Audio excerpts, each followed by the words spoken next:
창세기에서 나온 우리가 읽은 종말론에 대해서 먼저 제가 시작할 때 신약의 우리 벨라스 중심 잘 잡기 위해서 이 말씀 참고한다 했습니다.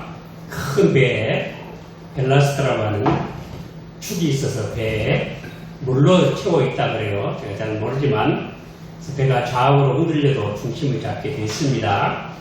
우리 신학의 중심은 하나님 나라라고 했어요. 근데 어젠가 아주 귀한 권사님께서 좋은 말씀을 저에게 보내주셨어요. 사람이 하나님 나라를 목표로 하면은 세상을 덤으로 얻지만은 세상을 목표로 하면 둘 다 빼앗길 것이다. 영국의 옥스퍼드 대학교 영문학 교수인 C.S. 루이스가 한 말입니다. 우리 예수님도 그런 말씀하셨죠. 너희는 먼저 그의 나라와 그 의를 구하라. 그리하면 이 모든 것을 너희에게 더하시리라 했습니다. 우리가 하나님 나라를 구해서 모든 것을 얻는 그런 귀한 신비한 축복을 나누시길 바랍니다. 지난주에 제가 하나님께서 이 선악과 먹지 말라 말씀하실 때 또 인생은 자율이 아니다 그 말씀 드렸어요. 그래서 바닷가에 떠있는 배가 그냥 떠있는 게 아니고 어떻게 있다고요? 묶여있다. 줄에 꼭꼭 묶여있지요. 이게 타율이에요. 타율. 자율이 아니에요. 그런데 배가 크면 클수록 어떻게 할까요? 큰 배는 그냥 놔둬도 될까요? 배가 크면 클수록 더 강한 줄로 묶여 있어야 돼요. 그래서 제가 쇠사슬로 된 그런 얘기 했죠. 우리 사람이 아주 훌륭하고 큰 사람은 내 멋대로 살아도 되는 게 아니에요. 더 큰 줄에 묶여야 돼요. 그래서 하나님께서 신명기 17장에 보면 왕을 세울 때 왕 옆에는 항상 하나님 율법책을 두라고, 율법책이라는 하나님의 법이라고 하는 밧줄에 꼭꼭 묶여야 된다 하는 것을 가르치고 있어요. 왜 큰 배가 밧줄이 끊어지고 홀로 있다면 그 나라 망하는 거예요. 큰 배가. 여러분 우리 잘 배우고 있죠? 이런 원리를 잘 깨달으시기 바랍니다. 그래서 우리가 이 창세기에서 종말론을 참고합니다. 이걸 많이는 참고하지 않고 다음 주에 한 번만 더 하고 마칠까 싶어요.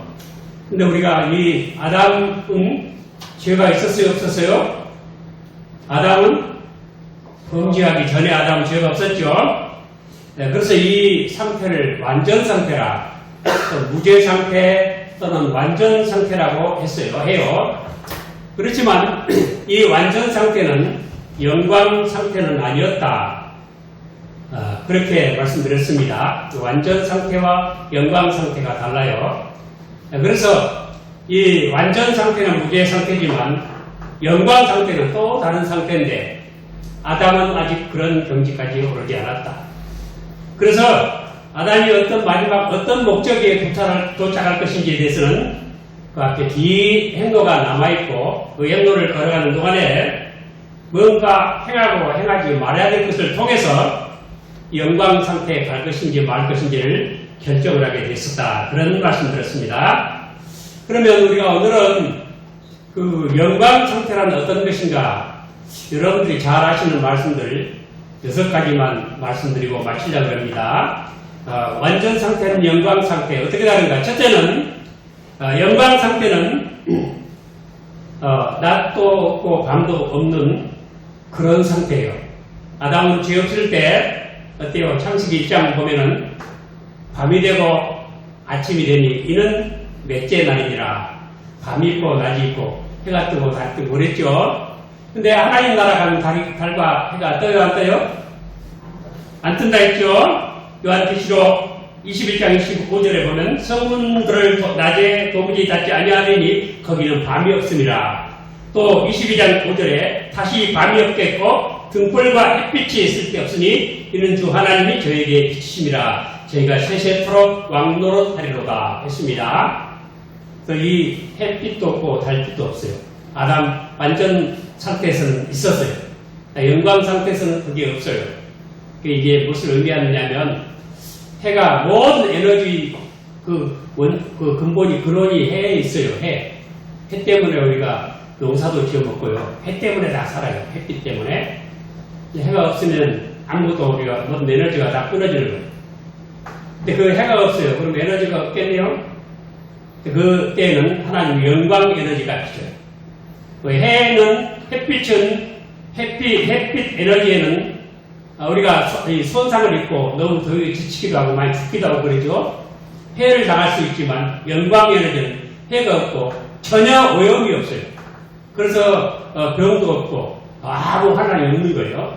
그런 에너지를 상태에 들어가는 것이 바로 영광 상태다. 첫 번째고, 두 번째는 어린 양의 피로 구원을 받은 자들이 하나님 보좌 앞에 서서 그 성전에서 밤낮 하나님을 섬긴다 했습니다.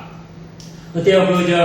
아담 때는 하나님이 에덴 동산에 계셨겠지만 아담이 죄를 지니까 그때서 동산에 하나님이 거이셨다죠. 거이신 게 아니고 하나님의 보좌 앞에 우리가 직접 갑니다. 요한계시록 7장 17절에 이 일후에 내가 보니 각 나라와 족속과 백성과 방 안에서 아무라도 능히 셀 수 없는 큰 무리가 흰옷을 입고 손에 종려 가지를 들고 보좌 앞과 어린 양 앞에 서서 큰 소리로 외쳐 가로되 구원하심이 보좌에 앉으신 우리 하나님과 어린 양에게 있도다 하니 하였습니다. 지금은 우리가 각 처소에서 각 지교회가 따로따로 예배를 합니다. 근데 하나님 교회는 크고 작은 것 가지고 절대로 구별하지 말아 있어요. 주인이신 우리 교회의 머리가 되신 분은 바로 예수 그리스도이시기 때문에 어떤 교회나 다 똑같아요. 우리 신약 성경에 보면 그 가정에 있는 교회의 문화나라는 말씀 있죠. 가정교회. 똑같은 교회를 추구합니다. 그런데 그때 가면은 이런 개교회가 있는 게 아니고 지교회가 있는 게 아니고 온 나라 백성들 어느 민족, 혈통 상관없이 전 나라 백성들이 다 함께 하나님 앞에 예배한다 했습니다. 그런데 큰 소리로 외쳐가되 구원하심이 보좌에 앉으신 우리 하나님과 어린 양이 있도다. 그걸 찬송해요. 구원하심. 근데 우리가 구원 그런 말 좀 쉽게 생각을 해요. 예수 믿고 구원받는다? 그렇게 생각을 하는데 하나님 나라 가보니까 구원이 얼마나 큰 명제인지 구원받았다는 것이 얼마나 위대한 사건인지 이걸 깨닫게 되는 거예요. 그래서 히브리서 2장 3절에도 이 큰 구원을 등만 열리면 우리 다 흘러 떠들어가고 말 것이다. 큰 구원이라고 말합니다.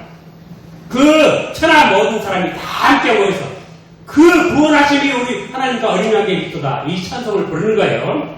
그리고 모든 천사가 보좌와 장로들과 내시경으로 주위에 섰다가 보좌 앞에 엎드려 얼굴을 대고 하나님께 경배하여 가로되 아멘. 찬송과 영광과 지혜와 감사와 존귀와 능력과 힘이 우리 하나님께 제세토록 있을지로다. 아멘 하더라. 장로 중에 하나가 응답하여 내게 이르되 이 흰옷 입은 자들이 누구며 또 어디서 왔느냐. 내가 가로되 내 주여 당신이 알리다 하니 그가 나더러 이르되 이는 큰 환난에서 나오는 자들인데 어린 양의 피에 옷을 찢어 희게 하였느니라. 그러므로 그들이 하나님의 보좌 앞에 있고 또 그의 성전에서 밤낮 하나님을 섬기며 보좌에 앉으시니까 그들 위에 장막을 치시리니 저희가 다시 줄이지도 아니하며 목마르지도 아니하고 해나 아무 뜨거운 기운에 상하지 아니할지니 이는 보좌 가운데 계신 어린 양이 저희 목자가 되사 생명수 샘으로 인도하시고 하나님께서 저희 눈에서 모든 눈물을 씻어주실 것이미로라. 이렇게 말씀하십니다. 우리 하나님과 거리가 가까울수록 축복이에요. 물론 물리적인 거리를 말하는 게 아니고 영적 거리. 여러분 하나님과 가까이 하시기 바랍니다. 그것이 우리 복인 줄로 믿으시기 바랍니다. 시편 73편 28절도 그 말씀 있죠. 하나님께 가까이 하는 데이 복이라고 말씀했습니다. 그러니까 이 영광의 시대는 정말 하나님과 아주 가까운 상태에 있다. 거기서 온 천하 만이 함께 찬송하고 함께 예배한다 하는 것이 또 다른 특징입니다. 다음 세 번째, 첫 인간은 일주일 동안에 일주일 6일 노동과 하루 휴일로 이렇게 나누임에 엉겨 있었지만 하나님의 백성에게는 그 이후로 영원하고 영속적인 안식 속에 남아있게 됩니다. 아담 때는 일주일간 일하고 이 제7일은 안식을 했죠. 요즘은 뭐 일주일 안 하지 않지만은 5일 일하고 이틀간 쉬죠. 또 어떤 사람들 이제 4일 일하자 그런 사람 있지만 원래는 6일이라고 하루 쉬게 있었어요. 그런데 거기는 6일 동안 또 출근할 필요가 없고 하나님만 찬송을 해요. 여러분들 이스라엘 백성들이 출애굽을 해서 광야 40년 지날 때 그 사람들이 40년 동안에 뭘 했을까요? 그 사람들 업무가 딱 한 가지 있었어요. 뭘 했어요? 광야 40년 동안에 출근도 안 하고 그거 학교도 안 가고 뭐 했어요? 오직 한 가지 하나님의 성막을 지었어요. 그 하나님의 성막은 내가 거할 처소를 지으라고 장막을 지으라고 말씀하셨어요. 하나님 모시기가 집을 지었다니까 40년 그거 배운 거예요. 자, 그때 우리는 하나님 나라 그렇게 가서 영원토록 안식이 없는 노동이 없는 영원한 그런 안식을 누리게 될 것입니다. 히브리서 4장 9절 10절에 그런즉 안식할 때가 하나님의 백성에게 남아있도다. 이미 그 안식에 들어간 자는 하나님이 자기 일을 쉬심과 같이 자기 일을 쉬느니라 했습니다. 또 요한계시록 14장 13절도 또 내가 들이 하늘에서 음성이 나서 가로되 기록하라 작은 이후로 주 안에서 죽는 자들은 복이 있도다 하심에 성령이 가라사대 그러하다. 저희 수고를 그치고 쉬리니 이는 저희 행한 일이 따름이라 하시더라 했습니다. 이 안식에 들어가기 위해서는 순종하는 길밖에 없다. 그 순종은 곧 믿음이다. 이것이 히브리서의 가르침이에요. 그래서 제가 이 믿음은 순종의 원리다. 행위의 원리다. 행위의 원리가 믿음이라고 했어요. 이거 꼭 명심하시기 바랍니다. 그래서 하나님께서 심판하실 때 믿음으로 심판하지 않고 행위로 심판하십니다. 믿음을 어떻게 발휘했느냐, 믿음의 원리로 순종했느냐, 그것을 가지고 심판하십니다. 그리고 네 번째는 첫 인간은 결혼을 하고 생육하고 번성하고 그렇게 해서 땅에 충만하고 그렇게 하게 했지만 이제 영광 상태가 되는 우리 인간은 결혼을 하지 않고 이 천사들과 같이 된다 했습니다. 마태복음 22장 30절에 부활 때는 장가도 아니가고 시집도 아니가고 하늘에 있는 천사들과 같으니라 우리 주님께서 말씀하셨습니다. 부활이 없다고 하는 사두개인들이 예수님에게 질문했죠. 계대 결혼을 가지고 질문했어요. 계대 결혼 알죠? 형이 자식 없이 죽으면 동생이 그 형의 아내를 얻고 이런 식으로 7 형제가 있는데 다 죽었다. 그럼 구할 때 누구 마누라 됩니까? 그런 걸 질문을 했어요. 예수님께서 너 참 성경도 하나님 능력도 몰라서 오해하고 있구나. 구할 때는 천사와 같다. 결혼 같은 거 없어. 이렇게 말씀하셨습니다. 그 다음에 5번째 이 첫사람 아담은 땅으로부터 나서 땅에 속하며 자연은 몸을 입고 산 영이 됐지만은 우리 이 영광 상태 가면 신령한 몸으로 또 하늘에 속한 인간의 형상, 그리스도의 형상, 하늘에서 나신 주님의 형상을 입는다 했습니다. 고린도전서 15장 45절 49절에 기록된 바 첫사람 아담은 산영이 되었다는 것 같이 마지막 아담은 살려주는 영이 되었나니 그러나 먼저는 신령한 자가 아니고 육 있는 자요 그 다음에 신령한 자니라. 첫사람은 땅에서 났으니 흙에 속한 자이거니와 둘째 사람은 하늘에서 나셨느니라. 무릇 흙에 속한 자는 저 흙에 속한 자들과 같고 무릇 하늘에 속한 자는 저 하늘에 속한 자들과 같으니 우리가 흙에 속한 자의 형상을 입은 것 같이 또한 하늘에 속한 자의 형상을 입으리라 했습니다. 우리 예수님께서 가라지주 말씀하시고 설명하실 때 그런 말씀하셨어요. 마태복음 13장 43절에 그때 의인들은 자기 아버지의 나라에서 해와 같이 빛나리라. 귀 있는 자는 들으라 말씀하셨어요. 여러분들이 지금 여기 앉아 계시지만 여러분들 한 분 한 분이 다 해덩어리 같이 빛난 얼굴을 갖게 될 줄 믿습니다. 왜 그렇게 될까요? 왜 해와 같이 빛나게 될까요? 우리 예수님께서 예수님 얼굴을 볼 때 그렇게 변하는 것입니다. 또 요한일서 3장 2절에 사랑하는 자들아 우리가 지금은 하나님을 자녀라. 장래 어떻게 될 것은 아직 나타나지 아니하겠으나 그가 나타나시게 되면 우리가 그와 같을 줄 아는 것은 그의 계신대로 볼 것을 인하니라. 우리 주님을 볼 때 그렇게 변하는 거예요. 그래서 여러분들 그 완전 성화론에 대해서 한번 생각을 해보세요. 여기에서 우리가 이 땅에 사는 동안에 완전 거룩하게 된다. 이 완전 성화론이 그것이 성결교회, 감리교회의 주장이에요. 응? 근데 그렇게 안 돼요. 물론 성화도 우리 사람이 거듭난 이후에 의롭다함을 받고 거룩함 가운데 자라가게 돼 있어요. 자연과 같은 원리로 자라가게 돼 있지만 결정적으로 자라가지를 못해요. 결정적으로 우리가 거룩하게 될 때는 완전히 거룩하게 될 때는 우리가 죽어서 예수님 만날 때 그렇게 됩니다. 다 믿으시기 바랍니다.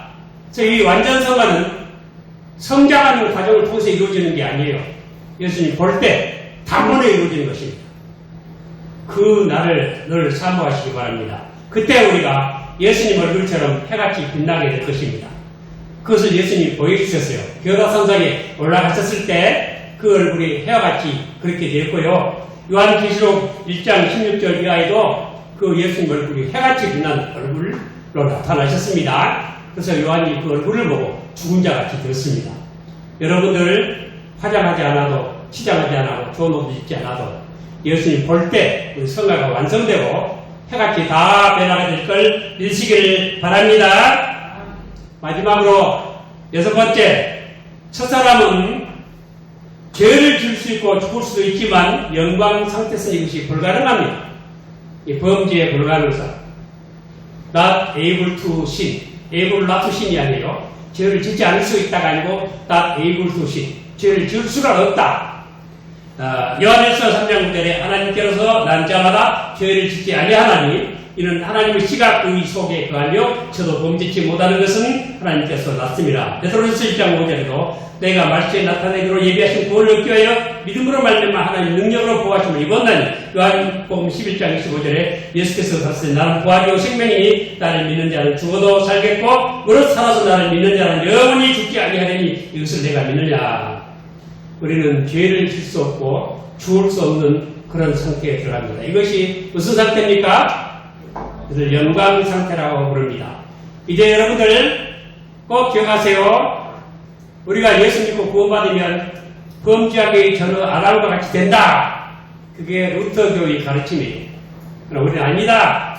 그보다 더 좋은 데로 올라간다. 아담의 시험을 승리하고 아담이 승리해서 다른 그 자리까지 올라가는 것을 구원의 상태라고 말하고 이것이 영광 상태입니다. 여러분들 제가 6가지 말씀드린 것이 우리의 소망입니다. 로마서 8장 24절에 우리가 소망으로 구원을 얻었습니다. 보이는 것은 보이는 소망이 아닌데 보는 것을 누가 말하리까? 소망으로 구원을 얻었다 말씀하시고 히브리서 3장 6절에는 소망의 담대함과 자랑을 끝까지 견고히 잡으면 우리가 그의 집이라. 그래서 예수 그리스도께서 우리를 다스려 주십니다.